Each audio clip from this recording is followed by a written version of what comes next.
Bem, vamos aos exercícios agora sobre nome de domínio. Questão do CESP, onde ele diz: considerando que Yuri seja empregado de uma empresa privada denominada Enterprise, localizada nos Estados Unidos da América, assinale a opção que contém uma estrutura válida e usual para o endereço de e-mail para Yuri. Então ele colocou lá, letra A, yuri@enterprise.org.usa, B, yuri@enterprise.com.ua, letra C, yuri@enterprise.com.usa e D, yuri@enterprise.com. Bem, a dica é aquela do slide anterior, onde nós vimos que não existe domínio territorial com 3 letras. Então, se não tem com 3 letras, o examinador deu a questão para o usuário. Por quê? A gente está analisando, está certo que é um endereço de e-mail. O endereço de e-mail não é bem um domínio. O domínio seria do arroba para cá. Porque quando você monta um e-mail, o arroba serve justamente para isso. Para separar o seu nome do endereço de domínio, do seu servidor de e-mail. Além de o arroba servir para diferenciar domínio de e-mail. Mas do arroba para cá, segue as mesmas regras que nós aprendemos anteriormente. Então não tem como ter domínio.usa, EUA e usa de novo. Então seria só o .com. Mas, por exemplo, se ele tira o Azinho do final aqui do S, estaria correto. A letra C também entraria na resposta.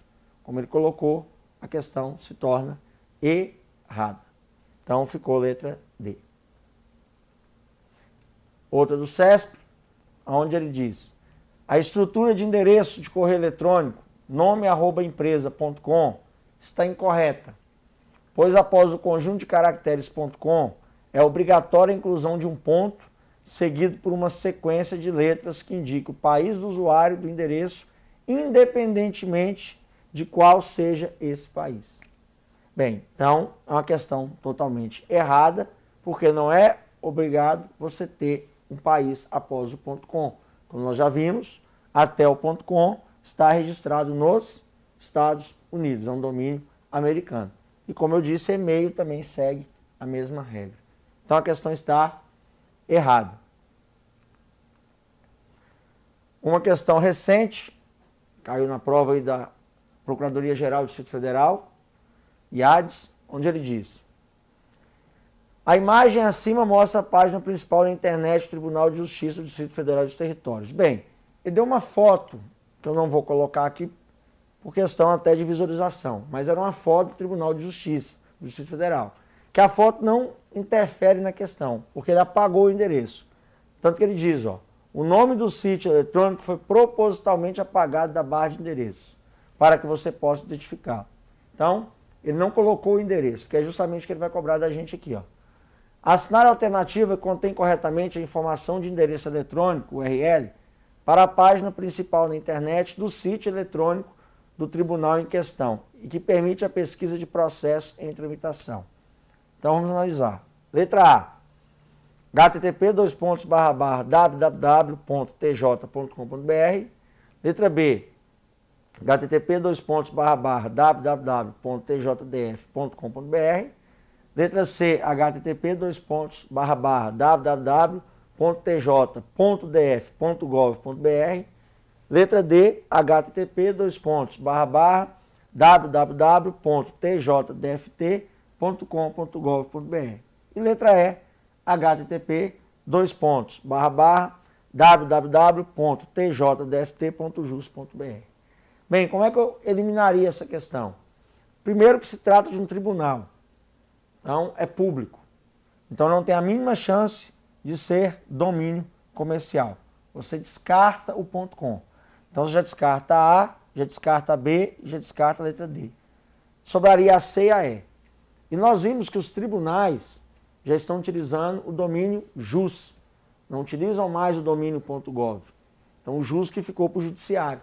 Então você já vai eliminar também a que tem um gov, que é a letra C.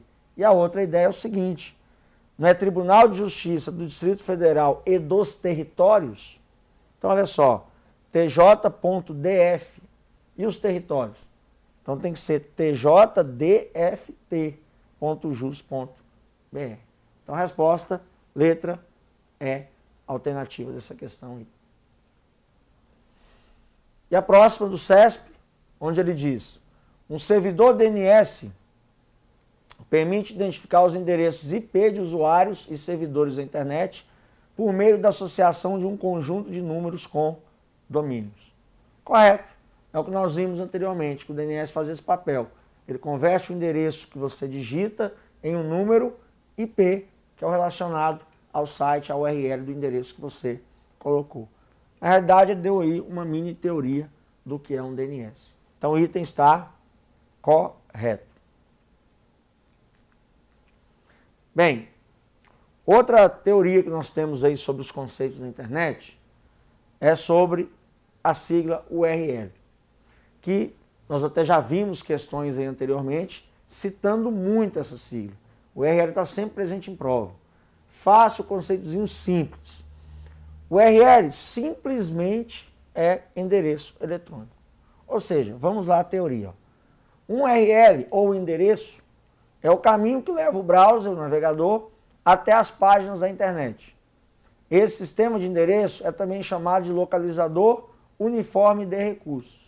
As partes que constituem o endereço eletrônico da web são separadas por pontos. Exemplo, http://www.ol.com.br, um exemplo. Então, toda vez que ele te pedir na prova uma URL, você sabe que o URL é endereço. É o endereço de um site. Não endereço de correio eletrônico, endereço de um site, de um domínio, que nós acabamos de aprender no momento anterior. Só isso, não tem outra coisa a mais estudar do que endereço, a URL. E cai em prova. Vamos lá. Outra do CESP, onde ele fala: a sequência de caracteres http://www.ol.com.br é um exemplo de URL. Nessa sequência, HTTP é o nome de um protocolo usado na World Wide Web. Questão muito interessante porque matou 2 coelhos com uma porretada só. Olha só, além dele te cobrar o que é uma URL, ou seja, o endereço do UOL é uma URL, ele também te cobrou o quê? O protocolo, onde ele fala que HTTP é o protocolo utilizado na www. Questão correta, é para isso aí que serve o protocolo HTTP. E o próximo, outro do CESP, os caracteres HTTP, //www.nb.br, não correspondem a um URL, pois na World Wide Web nenhum URL pode iniciar com os caracteres HTTP. Questão totalmente errada, porque primeiro, o nb.br é uma URL, e segundo, que HTTP é o protocolo que é utilizado na www para acessar os sites. Tanto que essa questão desmente a de baixo. Então pode dizer que o CESP ele repete às vezes as questões, invertendo os conceitos, para tentar aí pegar o candidato. Então é sempre bom estar fazendo provas, resolvendo exercícios, que o CESP geralmente vai repetir uma questão que ele já cobrou em algum momento de algum concurso. Mais uma, a sequência de caracteres http://www.google.com.br é um exemplo de endereço da internet. Nesse endereço, os caracteres HTTP identificam um protocolo. Tá vendo? De novo, em mais um concurso, ele cobrou uma questão parecida. Só que dessa vez não negou nada. Simplesmente falou que Google é um exemplo de endereço? Sim, um URL. E HTTP identifica um protocolo? Sim, HTTP identifica um protocolo. Questão certa, sem maiores problemas. Próximo tema que nós temos aqui é o download e upload. Itens bem comuns no nosso dia a dia aí, para quem usa a internet. Essas palavras sempre estão presentes, né? Palavras que, como são mais comuns, então às vezes torna-se mais fácil para acertar em prova. Mas vamos dar uma revisada aqui. Download e upload são termos contrários, antônimos. Por quê? Porque download é nada mais que pegar para você algo que está na internet. E upload em português significa carregar, é a transferência de um arquivo do seu computador para outro computador. Bem, então é só fazer a seguinte comparação. Se a informação está vindo para você, você está baixando a informação da internet, você está fazendo um download. A informação vem. Se a informação estiver indo, você está mandando, você está fazendo um upload. Um exemplo aqui. Está conversando com alguém no MSN. Você pede a foto desse alguém. Quando esse alguém te manda essa foto, esse alguém está fazendo o que dessa foto para você? Esse alguém está fazendo um upload da foto para você. E você, do outro lado, está fazendo o quê? Um download da foto desse alguém. Perfeito? Outra ideia que poderia cair é o seguinte. O ato de se acessar um site pode ser considerado o ato de se fazer um download desse site? Estaria certo ou errado esse termo? Cai muito em prova. Só você pensar, poxa, eu estou acessando o site, então eu estou indo até o site? Não. O site que está vindo até você. Quando você acessa um site, ele é descarregado na sua máquina.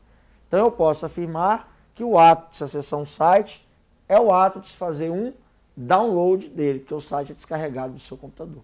Então, pode ser considerado assim prova sem maiores problemas. Vamos pegar aqui uma questão. CESP. O procedimento de copiar arquivo de um sítio da internet para o computador pessoal é denominado download, ao passo que o procedimento para transferir arquivos do computador para a internet é chamado upload. O que o CESP fez? Ctrl+C e Ctrl+V. Copiou e colou o tema na prova. Então você pode usar essa questão como a teoria de download e upload. Questão correta. Depois temos uma outra também do CESP. A figura não ficou muito boa na prova, quando eles reproduzem depois, mas eu vou passar legal. A opção Windows Update é o nome dessa opção, que é uma ferramenta do Windows, que nós veremos inclusive no curso de Windows. Permite realizar a atualização do Microsoft Office por meio de upload de arquivos. Bem, o Windows Update é uma ferramenta do Windows feita para você baixar as últimas atualizações que a Microsoft disponibiliza tanto para o Windows como para o Office. Ou seja, toda vez que a Microsoft corrige um problema no Windows, corrige um problema no Word, no Excel, ela envia essas atualizações para os computadores que têm o Windows via internet. Você geralmente tem a opção de baixá-las. Aquele escudo no Windows XP não aparece um escudo amarelo lá no reloginho, falando você tem atualizações para serem baixadas. Aquilo lá é o Windows Update. Só que ele está falando que o Windows Update permite fazer atualizações por meio de upload de arquivos. Não. Permite fazer atualizações por meio de download de arquivos. Porque quando você faz uma atualização, você não está mandando, você está baixando. Então, só inverter upload para download, a questão estaria correta. Como ele não fez isso, então ela se torna errada.